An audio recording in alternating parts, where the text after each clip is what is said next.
Boa tarde, pessoal. Vamos começar então a nossa última aula teórica da disciplina de circuitos 1, tá? Que é uma aula em que a gente vai juntar toda a teoria que a gente viu até agora de circuitos de segunda ordem, tá? E vai juntar todos esses pontos que a gente aprendeu a calcular para obter o que a gente chama da resposta completa do circuito de segunda ordem. Tá? Em primeiro lugar, o que é a resposta completa? A resposta completa, como o próprio nome diz, não é? Ela é uma resposta que representa uma determinada variável em qualquer instante de tempo. Tá? Então, a gente vai obter uma equação aí para, em princípio, né, para as nossas variáveis de interesse, que são corrente no indutor e tensão no capacitor, e a partir destas variáveis de interesse a gente vai poder obter qualquer outra variável no meu circuito, tá? Mas a gente vai obter essas funções que são funções no tempo, não é? Que eu substituindo então valores de t nessa função, eu vou poder encontrar o valor daquela variável em qualquer instante no meu circuito, tá certo? Então, o que a gente vai fazer, em princípio, agora a gente não vai ver nada novo, não é? Não vai ter uma teoria nova, digamos, algo que vocês ainda não viram. O que a gente vai fazer na aula de hoje, a gente vai costurar as informações, tá, que a gente obteve nas aulas anteriores, de modo a montar essa nossa resposta completa, tá? A gente chama aqui de uma maneira mais genérica, né, a resposta completa como sendo um XDT, tá? Onde esse X ele é a minha variável de interesse, tá? Eu uso X porque ela pode ser tanto a corrente no indutor quanto a tensão no capacitor, tá? Mas digamos o método para obter ele é exatamente igual para essas duas, tá? Então a gente representa dessa forma genérica, né? O XDT é a nossa resposta completa. E a gente sabe, né, que a resposta completa para essa variável, a gente analisou ela de forma, digamos, separada, não é?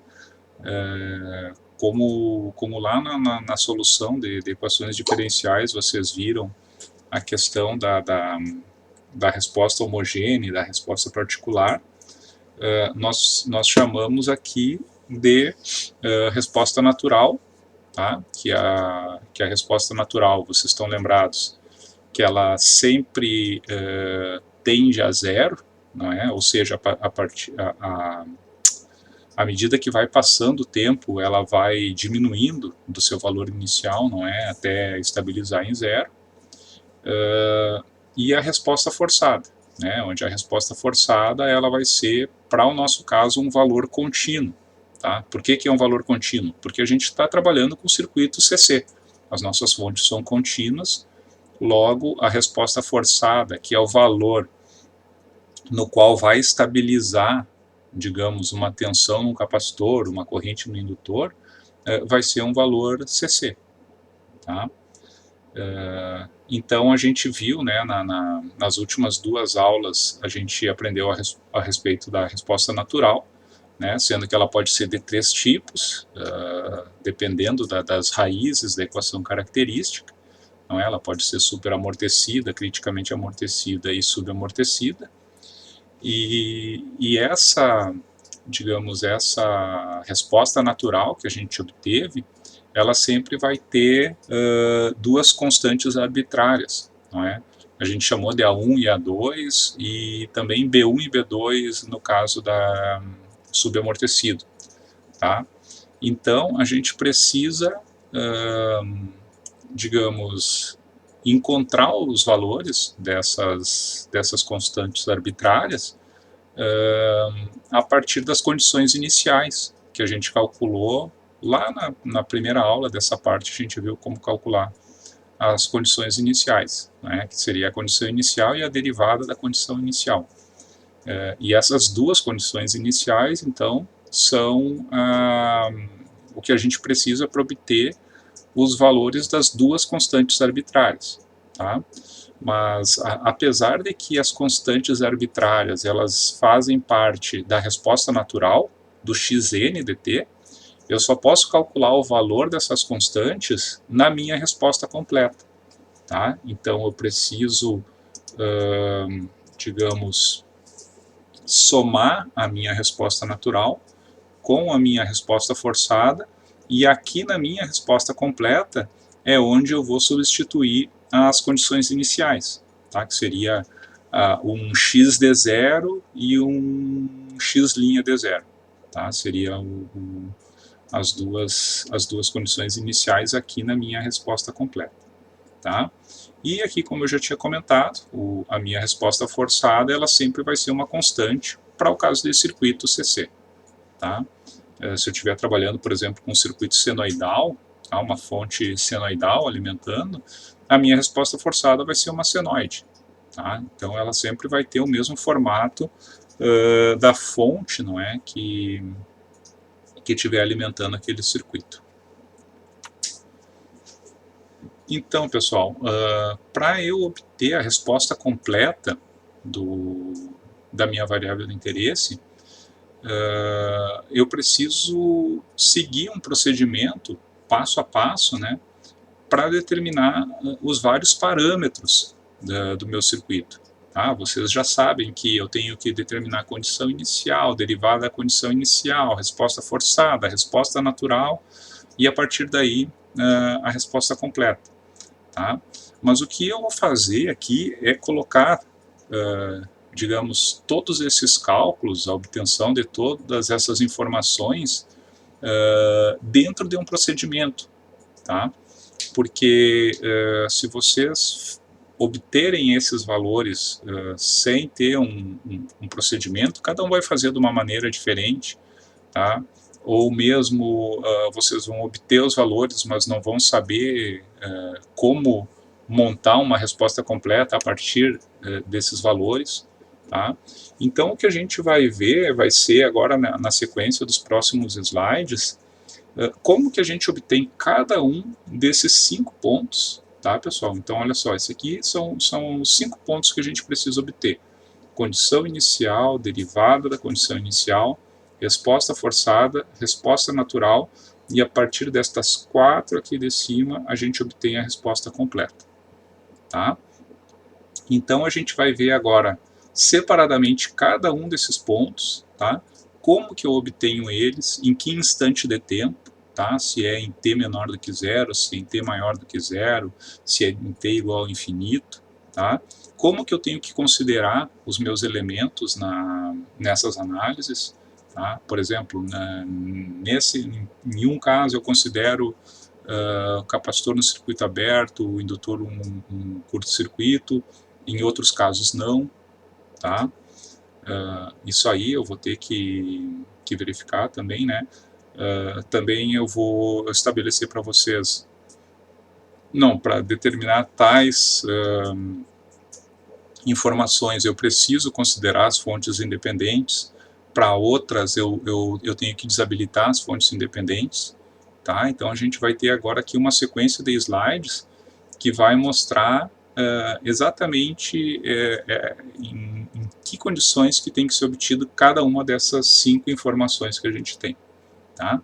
Tudo é coisa que vocês já viram, só vai vir agora de uma maneira mais, digamos, resumida e esquematizada para vocês, tá?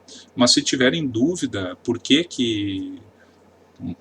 tem que considerar desse jeito, por que não considera de outro jeito, vocês podem ir perguntando, tá certo? Então, pessoal, nosso primeiro ponto, né, aqui eu organizei como um subitem 7.8.1, é a obtenção das condições iniciais do circuito, tá? O que a gente vai procurar fazer, pessoal, é usar esse mesmo procedimento para todos os circuitos que a gente for analisar, tá? Mas nesse problema aqui, professor, está perguntando só a corrente no indutor. tudo bem, mas vocês vão ter que determinar as condições iniciais, as derivadas, a resposta natural, a resposta completa, tá? Então a gente sempre vai trabalhar com tensão no capacitor e corrente no indutor, porque a gente precisa dessas informações, mesmo que eu estiver trabalhando só com a tensão no capacitor, eu preciso da condição inicial da corrente no indutor para calcular a derivada da condição inicial da tensão no capacitor.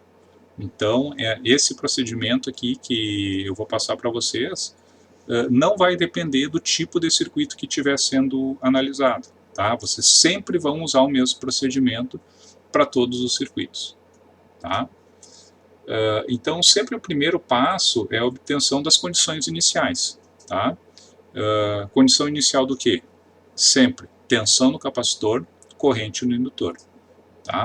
Alguns pontos que a gente precisa observar. Tá? A gente precisa definir sentidos de corrente e polaridade de tensão quando não tiver dado no exercício. Tá?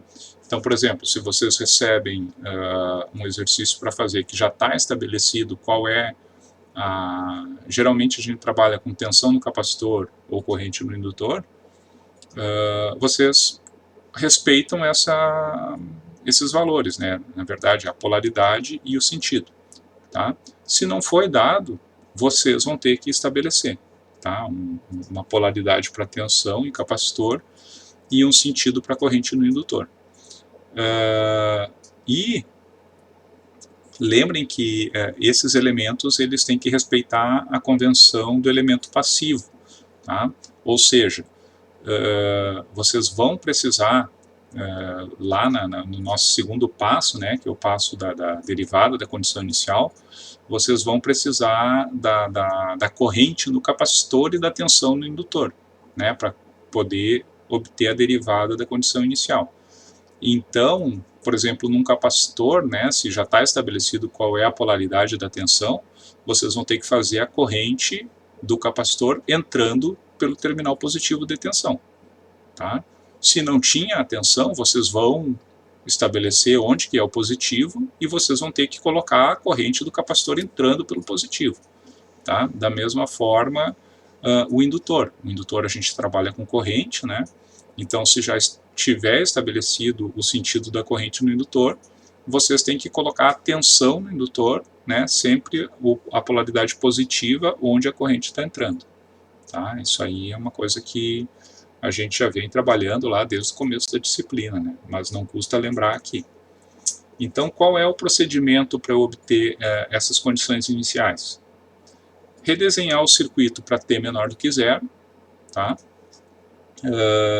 Tenho que considerar os meus elementos armazenadores de energia como se eles estivessem totalmente carregados, tá? Ou seja, eles estão em um regime estável, logo o meu capacitor tem que ser substituído por um circuito aberto e o meu indutor por um curto-circuito.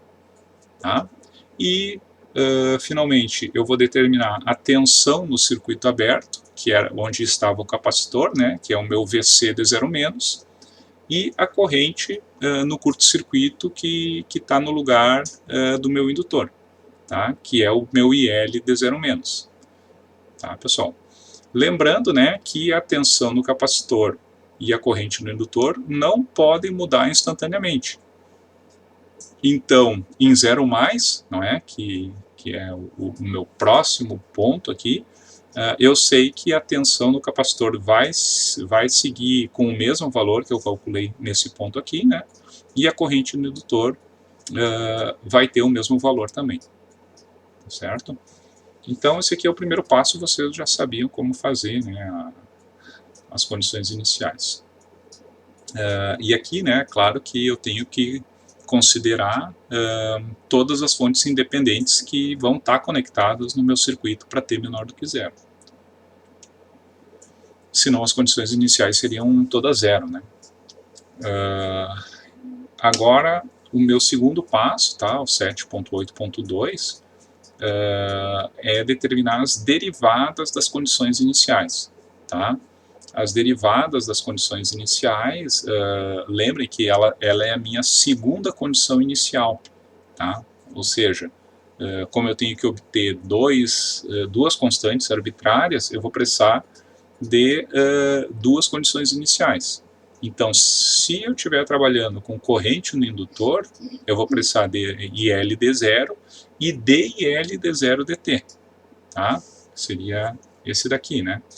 E se eu estiver trabalhando com a tensão no capacitor, as condições iniciais seriam o meu VC D0 e o meu VC' D0, tá? Mas aqui a gente vai obter em 0 mais, tá? Por que a gente obtém as condições iniciais de tensão no capacitor e corrente no indutor em 0 menos? A gente obtém porque elas não vão mudar de 0 menos para 0 mais, tá? Então, elas são sempre o ponto de partida de análise. Mas aqui, as derivadas das condições iniciais, tá? Elas são obtidas em 0 mais. E a tensão do indutor e a corrente no capacitor em 0 mais podem ser diferentes de 0 menos, tá? Então a gente precisa analisar esse ponto aqui, né, com o meu circuito redesenhado, né, em T maior do que 0. Tá? Então a gente obteve lá as condições iniciais para a configuração do meu circuito T menor do que 0, e agora vai ser para T maior do que 0. Tá? Lembrando que 0 menos e 0 mais é praticamente o mesmo instante de tempo. Tá? Só que 0 menos é um instante de tempo imediatamente anterior a 0, tá? Ou seja, é um instante imediatamente antes do meu interruptor fechar ou da minha função singular mudar o estado dela, né? E 0 mais é um instante imediatamente posterior a 0, tá? Mas se a gente for pensar em termos de tempo para uma variável, digamos, modificar o valor, a corrente no indutor não vai variar instantaneamente e a tensão no capacitor não vai variar instantaneamente, tá? Então, como que a gente obtém esses valores? Eu vou redesenhar o circuito completo, tá? Circuito completo significa com as fontes independentes para T maior do que 0, tá? E eu vou ter que determinar tensão sobre o indutor, né, o meu VL D0+, lembrando que esse VL e esse IC têm que estar relacionados pela regra do elemento passivo, tá? Ou seja, se eu obtive aqui o meu IL, né, num determinado sentido, o positivo do VL tem que ser onde a corrente está entrando no indutor, tá? E para o capacitor a mesma coisa. Então eu vou determinar esses valores, o meu VL D0+, e o meu IC D0+, lembrando que a corrente no indutor é a mesma, aquela que eu obtive no passo anterior, e a tensão no capacitor é a mesma que eu obtive no item 7.8.1, tá? Ou seja, para essa análise aqui, eu posso pensar, tá? Não vou considerar, eu posso imaginar a melhor maneira de entender, imaginar que o meu capacitor é uma fonte de tensão, tá? Que ele vai estar carregado com VCD0, e o meu indutor é uma fonte de corrente que está carregado com ILD0, tá? E exatamente nesse instante, que é o 0 mais, tá? Porque essa análise aqui ela é feita, digamos, para um determinado instante, que é só para o 0 mais. Então, à medida que vai passando o tempo, claro que o capacitor não é uma fonte de tensão, ele não vai manter a tensão dele constante, né? Nem o indutor é uma fonte de corrente. Mas para esse instante, para eu obter os valores, que é o que eu preciso realmente, que é o meu VL D0+, e o meu IC D0+, eu posso considerar que o capacitor é como se fosse uma fonte de tensão e o indutor é como se fosse uma fonte de corrente. Tá? E daí eu vou analisar o circuito usando as leis de Kirchhoff, tá? Lei das correntes, lei das tensões, se for preciso fazer uma análise de malha, uma transformação de fontes, o que quer que seja, tá? Para determinar o VL D0+, e o IC D0+. E daí, por essas equações aqui, tá? Vocês já têm as derivadas das condições iniciais. Tá? Então, os dois primeiros pontos estão ok, tá? Que é a condição inicial derivada da condição inicial. Eu gosto de obter, logo depois da derivada da condição inicial, eu gosto de obter a resposta forçada. Tá? Por quê? Porque eu uso o mesmo circuito do passo anterior. Tá? Eu posso trabalhar com o mesmo circuito, ou seja, não vou precisar redesenhar um outro circuito para mais adiante, tá? Para poder obter a resposta forçada. Mas, em primeiro lugar, tá? Não custa lembrar o que é a resposta forçada. Tá?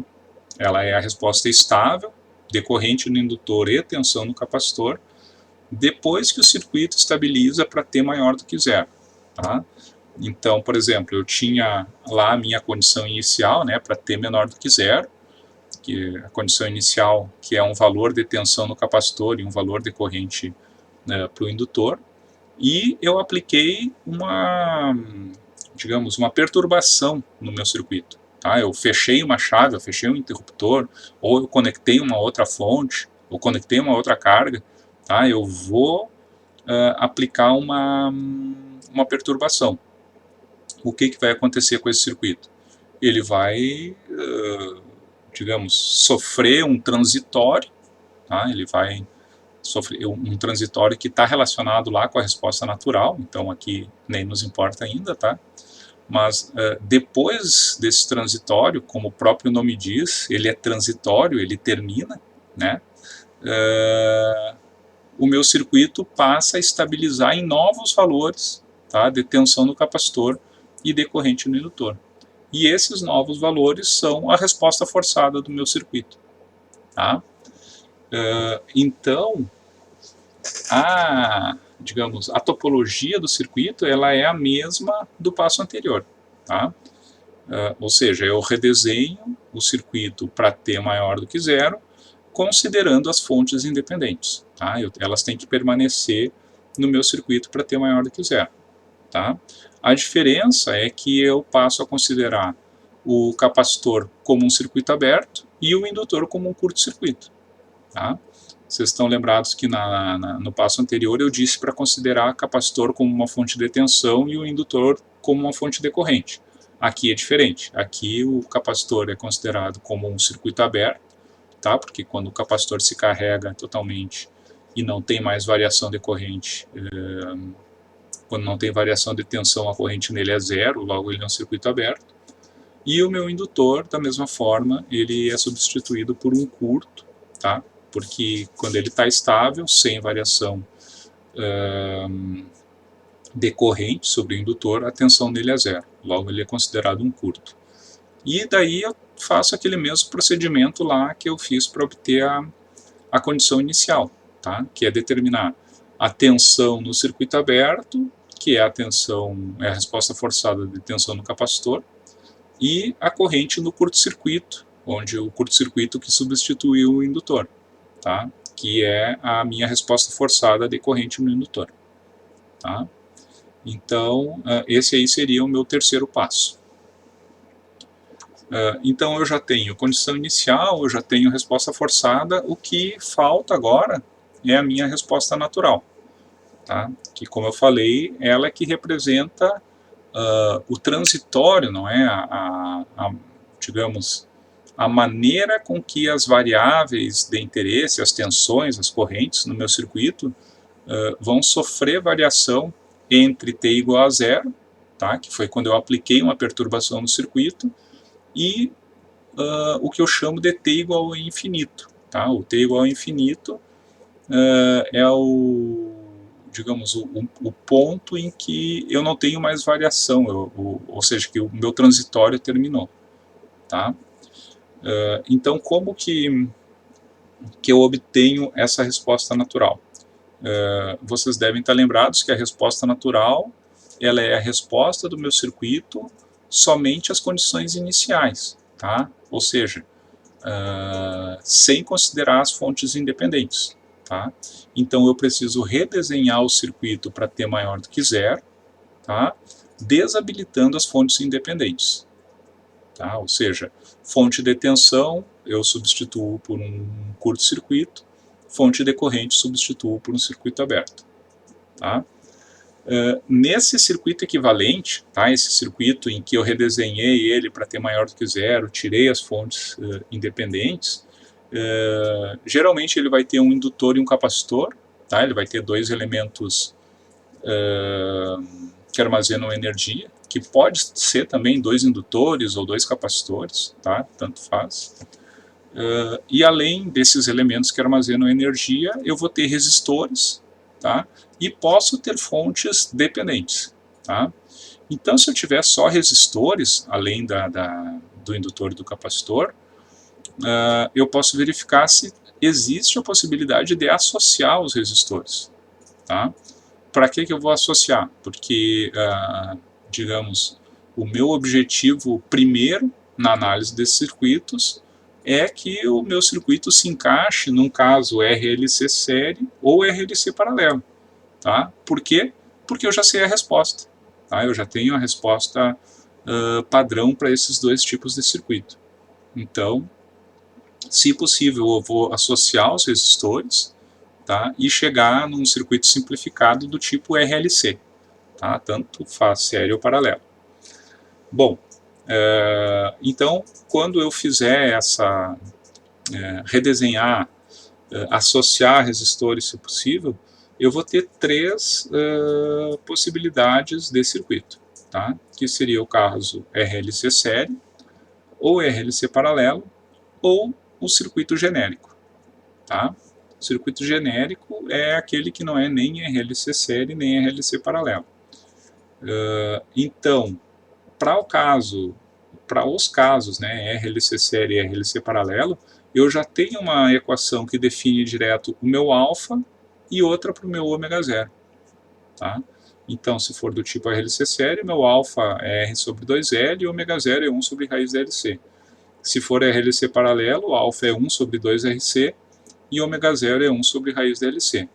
Se for um circuito genérico, tá?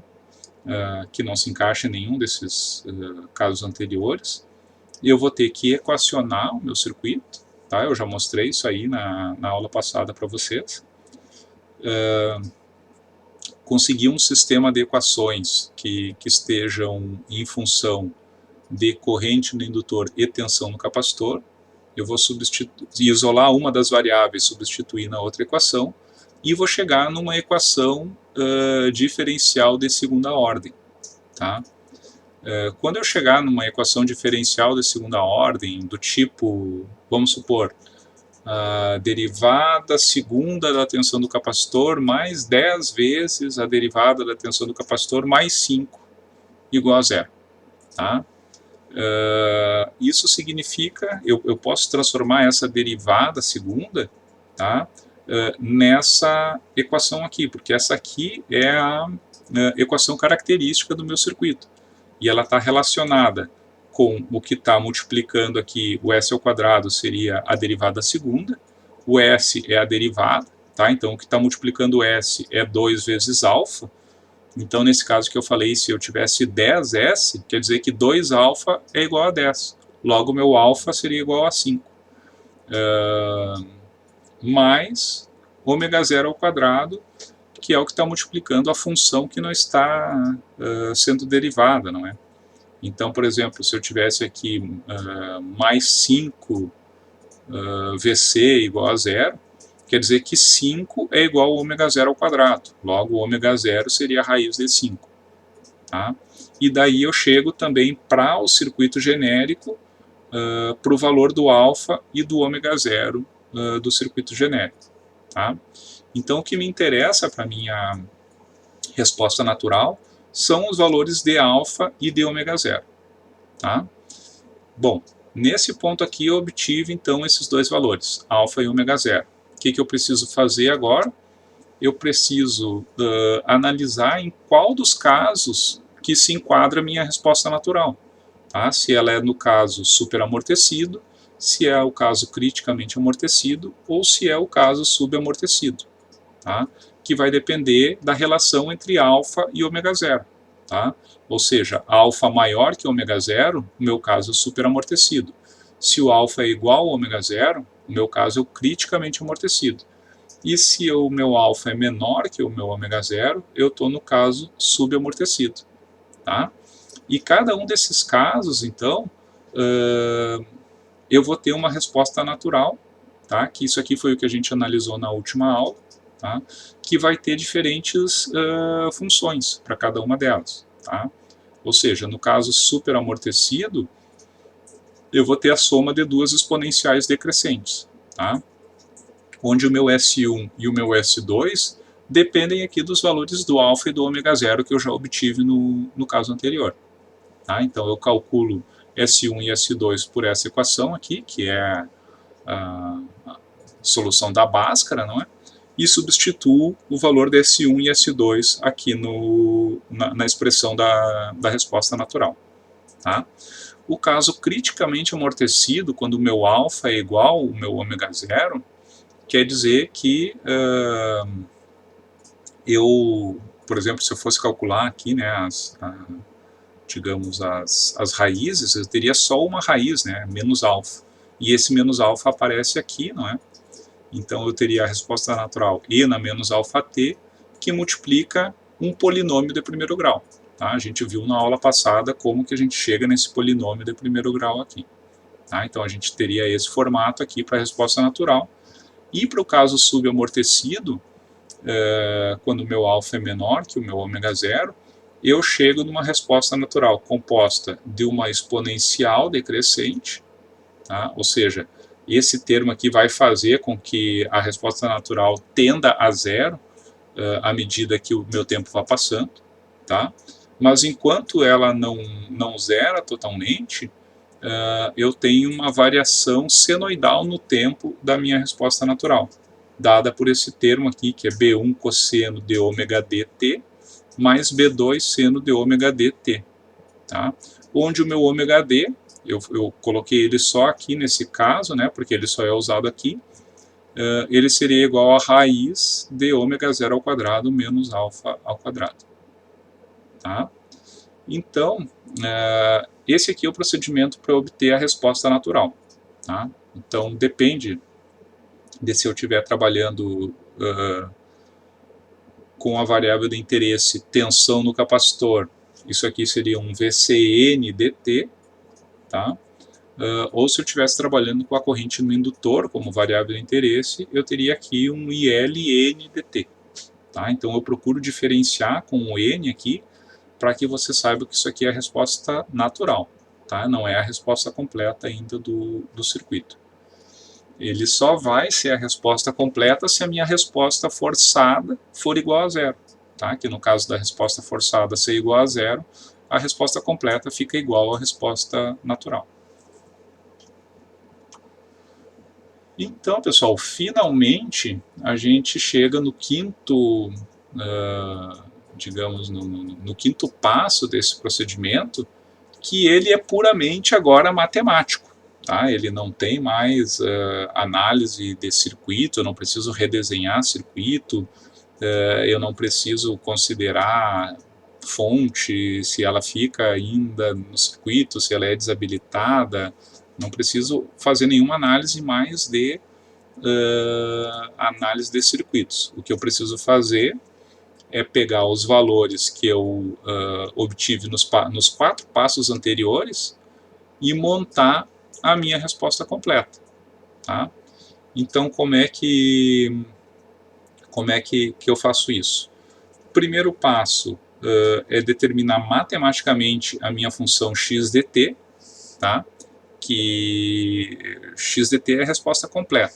Então, como eu falei, se eu estiver trabalhando com tensão no capacitor, eu vou ter um VC dt, que é igual ao VCN dt, mais o VC do infinito.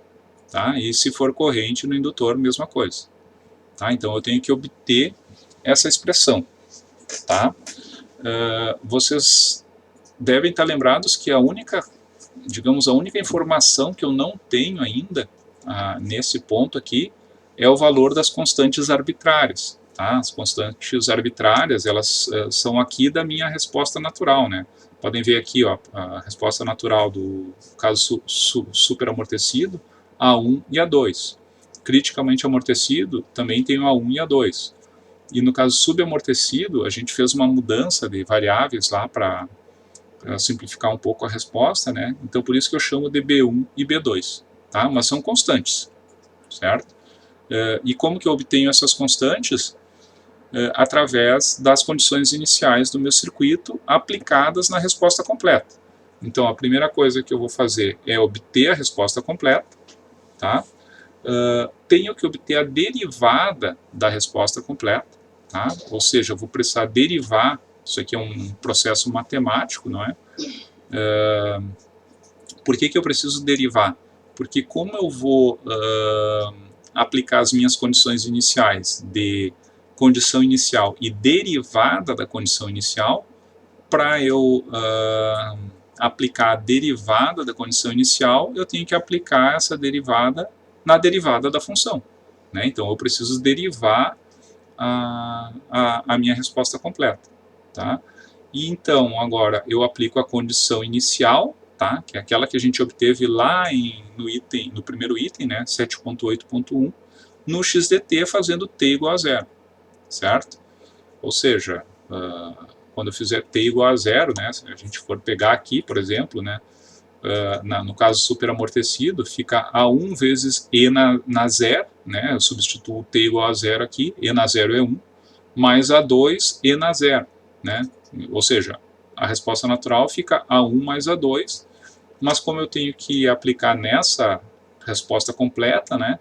Eu tenho aqui x de zero é igual a 1 mais A2 mais o x de infinito, tá? Então eu tenho que pegar esse x de infinito lá do meu item 7.8.3, tá? Para montar aqui a resposta completa, tá?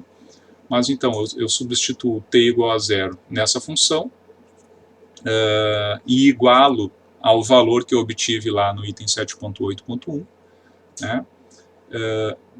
Nessa derivada que eu vou obter uma função no tempo, não é?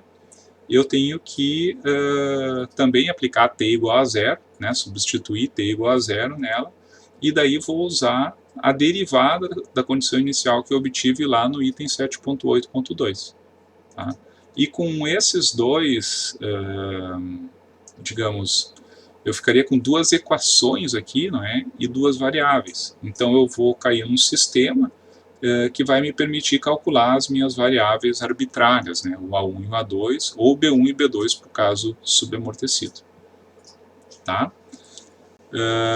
Então, pessoal, cada circuito de segunda ordem que vocês forem analisar, o mínimo que vocês vão ter que fazer vão ser esses 5 passos. Tá? Por que eu digo mínimo? Porque eu posso estar pedindo no exercício não a resposta completa de tensão no capacitor ou corrente no indutor. Eu posso estar pedindo lá uma variável num resistor, por exemplo, e vocês só vão conseguir chegar naquela variável no resistor depois que obterem a resposta completa de tensão no capacitor e ou corrente no indutor. Tá? Então, pessoal, isso aqui é interessante vocês terem esses slides na mão, não é? Na hora de estudar, na hora de resolver os exercícios, para seguir sempre esse procedimento, tá? Seguindo sempre ele não tem erro, tá? Então o que a gente vai fazer agora, a gente vai pegar esse procedimento e vai aplicar aqui em um exemplo, tá? Vamos fazer um exemplo aqui só para ter esse passo a passo aqui certinho para vocês, tá? Então, se alguém tiver alguma dúvida agora, tá, pessoal, pode perguntar, ou se quiser pode esperar aqui para ver no exemplo, não é?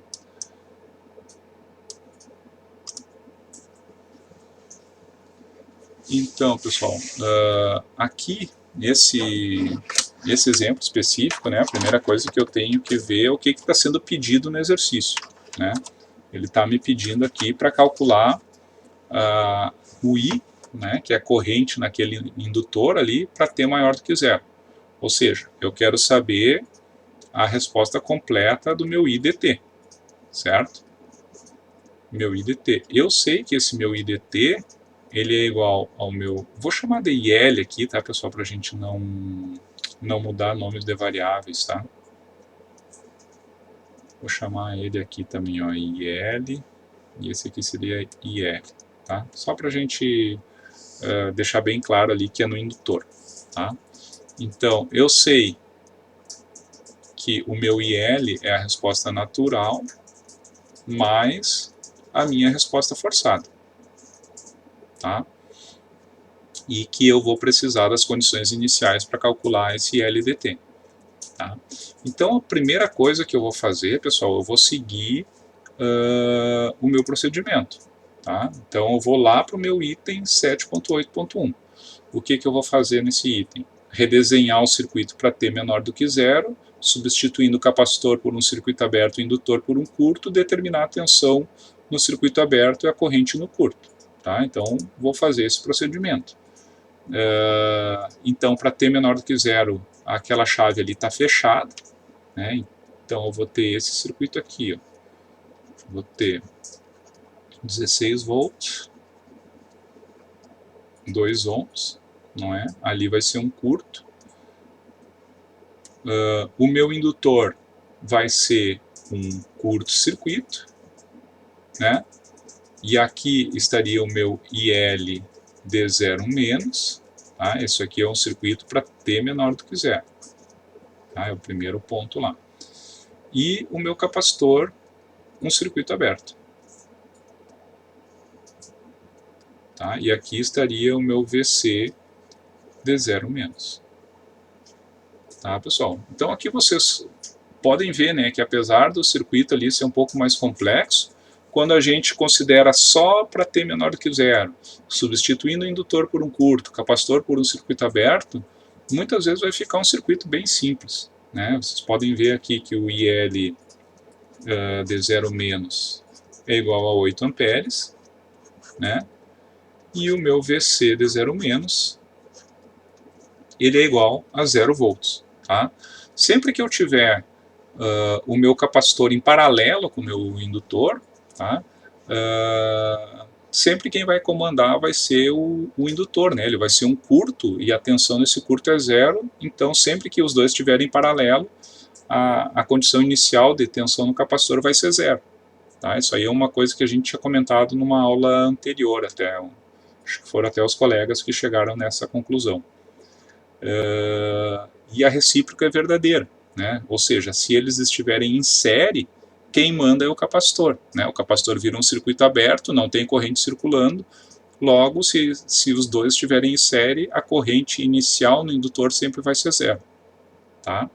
Então, mas aqui eu já fiz o meu passo 1. Tá? Agora, vou só colocar aqui um umzinho aqui, vou aqui para o meu passo 2. Tá?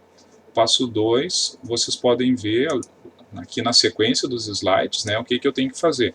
Eu vou ter que analisar em T igual a 0 mais, né, ou seja, eu tenho que redesenhar o circuito completo para T maior do que zero. Tá? Então, vou redesenhar aqui o circuito completo para T maior do que zero.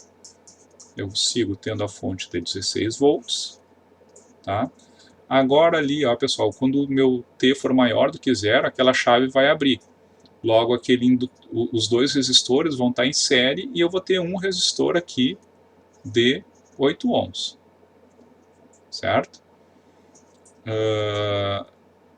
Eu vou ter o meu indutor nesse ponto, né? E aqui o meu capacitor. Tá? E o que eu tenho de informação aqui?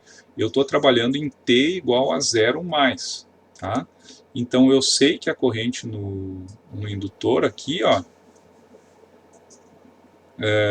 vai ser a mesma de 0 menos. Tá? Eu vou ter 8 amperes aqui. E a tensão aqui, eu sei que eu tenho 0 volts. Né?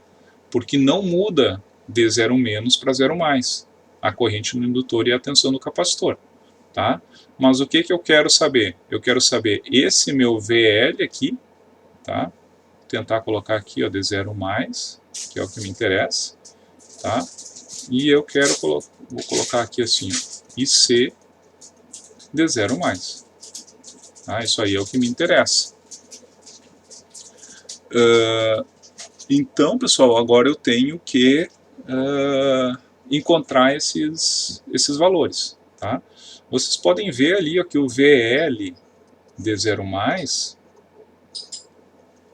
ele vai ser igual ao quê? Ele vai ser igual a 0 volts, porque ele está em paralelo com o capacitor e a tensão no capacitor não vai mudar instantaneamente de 0 menos para 0 mais. Então, a partir do meu VL, eu já consigo achar a derivada da condição inicial.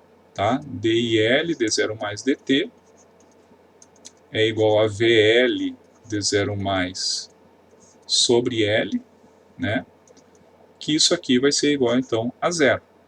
Tá? Zero o quê? Amperes por segundo. É a unidade.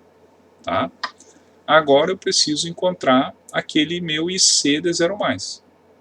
Certo? Então, pessoal, vocês têm que fazer... dá para analisar, por exemplo, essa malha da esquerda aqui, tá? Vocês têm ali menos 16 mais 8 vezes a corrente, vamos chamar isso aqui de IR, tá? Mais 8 IR mais 0, né? Porque a tensão ali VL de 0 mais é 0.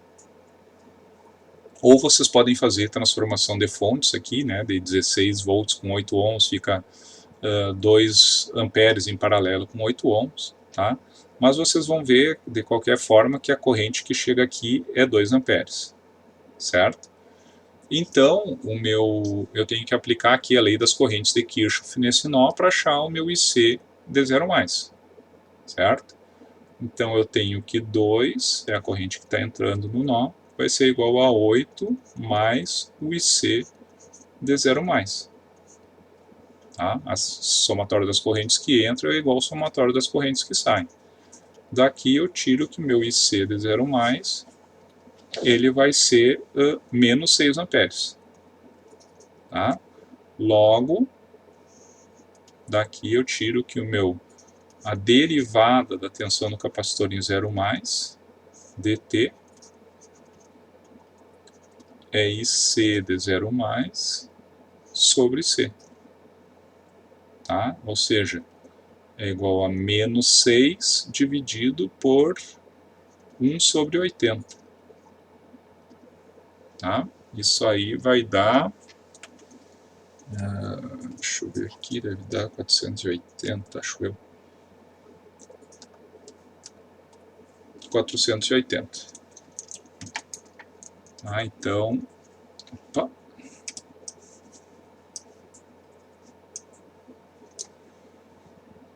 Menos 480 volts por segundo. Tá?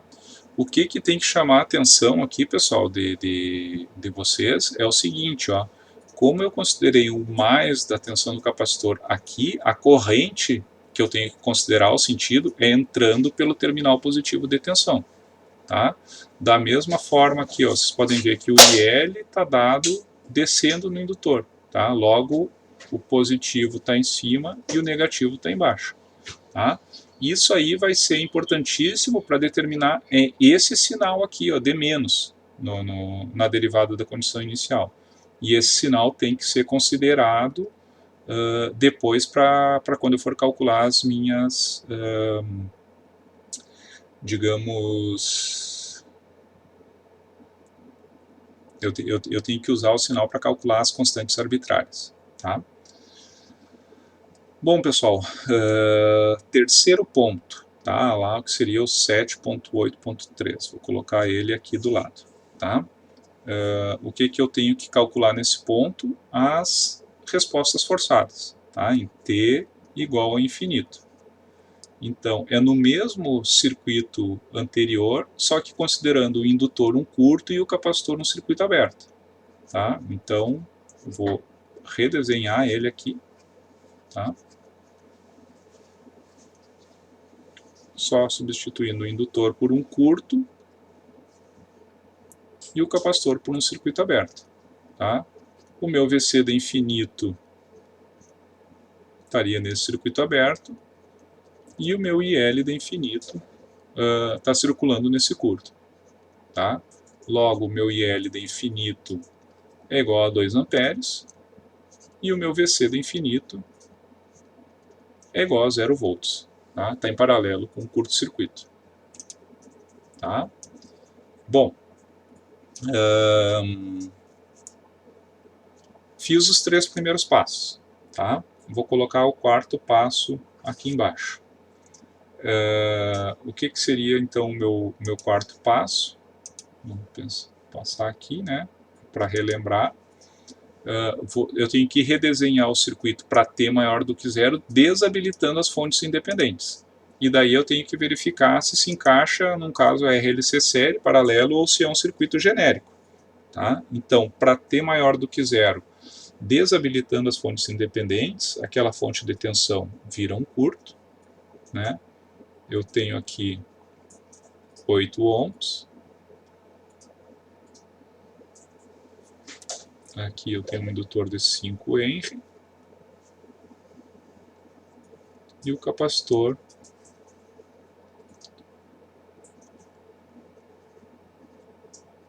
sobre 80 farad. Tá? Então, vocês podem ver, né, que eu tenho um caso RLC paralelo. Certo? No caso, então, uma vez que eu sei qual é o caso que eu estou, né, eu posso ver aqui, ó, do caso RLC paralelo, alfa é 1 sobre 2 RC e ômega 0 é 1 sobre raiz de LC. Tá? Então eu só coloco ali, alfa igual a 1 sobre 2 RC. Tá? Isso aqui ficaria 80, né? 1 sobre C ficaria 80 no numerador, 2 vezes R, então aqui 16. Tá? 80 por 16 vai dar 5, se não me engano. Isso.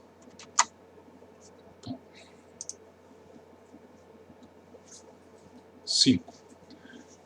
E o meu ômega 0 é 1 sobre raiz dl vezes C. Tá? Isso aqui ficaria, deixa eu ver, é 5 dividido por 80.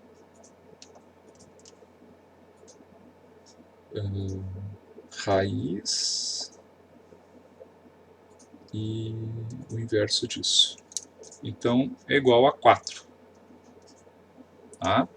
Então, eu tenho o caso em que o meu alfa é maior que o ômega 0. Tá? Então, eu venho aqui para o próximo slide e verifico aqui em função do alfa e do ômega 0 em qual caso que eu estou. Eu vou estar no caso superamortecido porque alfa é maior que ômega 0.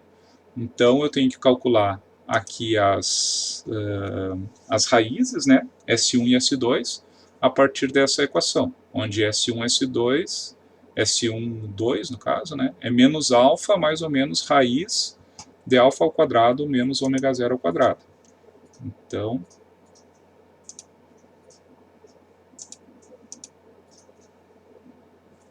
daqui eu tiro que o S1, 2 é igual a menos alfa mais ou menos raiz de alfa ao quadrado menos ômega 0 ao quadrado.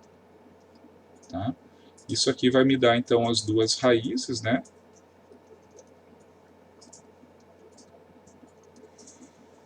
Só ver quanto é que dá isso aqui. É 25 menos 16, né? 2 e menos 8. 25 menos 16, 9. Raiz fica 3. Então, menos 2. Cada vez que eu ponho, vou escrever aqui na minha mesa digitalizadora, cai fora.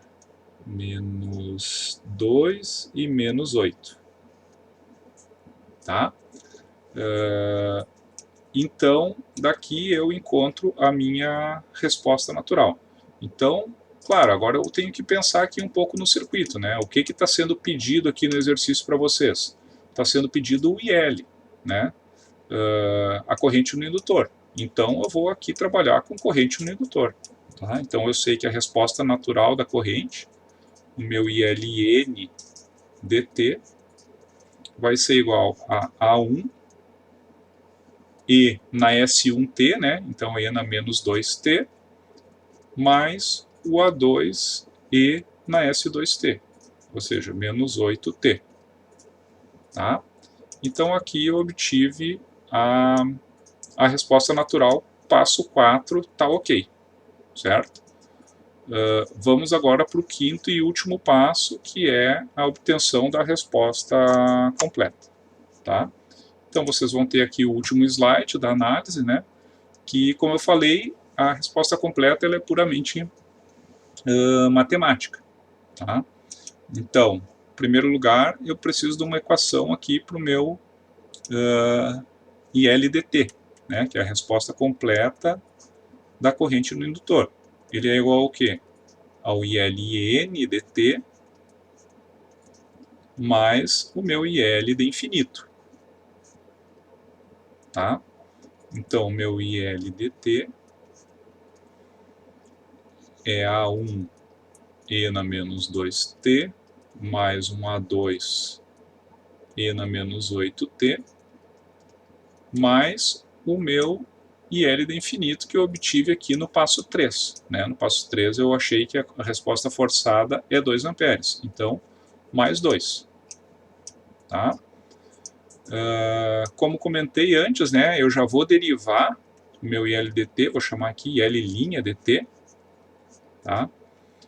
Que vai ser menos 2 A1 E na menos 2t, menos 8 A2 E na menos 8t. E a derivada d2 é igual a zero. Tá? Agora eu vou substituir aqui as condições iniciais. Então, IL de 0, eu achei lá no meu passo 1, né, que era 8 amperes. Tá? Então, meu IL de 0 é igual a 8, que é igual ao meu ILDT aqui, ó, essa função quando eu substituo o t igual a 0. Então, vai ficar 8 vai ser igual a A1 mais A2 mais 2. Né? Então, eu tiro daqui que A1 mais A2 vai ser igual a 6. Como eu comentei, como eu tenho duas constantes arbitrárias, eu vou precisar dessas duas condições iniciais. Logo, eu preciso do meu IL linha de 0, né? Que eu obtive aqui no meu passo 2. Né? Aqui seria o meu IL linha. Né? O IL linha é o DIL de 0 mais dt. Tá? Que eu descobri que ele é igual a 0. Né? E igual a 0 vai ser igual a essa função aqui, substituindo t igual a 0. Então vai ficar menos 2A1 menos 8A2. Tá? Isso aqui é igual a 0. Então aqui eu tenho aqui menos 2A1 menos 8A2 é igual a 0. Tá? Então agora eu só tenho que resolver esse sistema, né? Aqui eu vou dividir essa função aqui isso aqui por 2 e vou somar com a decima. Daí vai ficar A1 menos A1, vai ficar 0. A1 menos 4A2 vai ficar menos 3A2 igual a 6. Né? Então, daqui eu acho que o meu A2 é igual a menos 2. Logo, o meu A1, substituindo lá na primeira, nessa primeira aqui, né? A2 menos 2, passa para o outro lado mais 2, então A1 tem que ser igual a 8. Tá? E esse aqui era o último passo que faltava para eu encontrar a resposta completa da corrente no meu indutor. Então agora eu pego lá na resposta completa, né, que é essa daqui, e substituo os valores de A1 e A2. Logo, o meu IL dt que é a resposta completa da corrente no indutor, vai ser igual a A1, né, que é 8 e na menos 2t, mais o A2, então menos 2 e na menos 8t, mais a resposta forçada, que é 2. Então aqui nós temos a resposta completa da corrente no indutor. Tá?